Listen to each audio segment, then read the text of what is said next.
Żagħżugħ ta' 25 sena minn San Pawl il-Baħar kien arrestat mill-Pulizija mill-iskwadra ta' kontra droga wara li fil-pussess tiegħu instab illi kellu sustanzi illeċiti.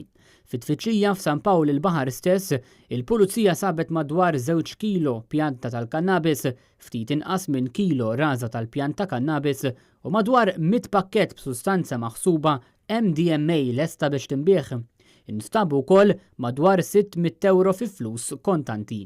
Bil-każ ġie infurmat il-Maġistrat tal-Assa illi ħatar diversi esperti biex jassistuh f'inkjesta filwaqt li aktar investigazzjonijiet tal-Pulizija għadhom għaddejjin. Sa dan it-tant, rapport ieħor illi wasal lill-Pulizija dwar allegata abbuż ta' droga fi Bla tal-Bajda wassal biex il-Pulizija wettqet tfittxija f'binja abbandonata fi triq Mountbatten.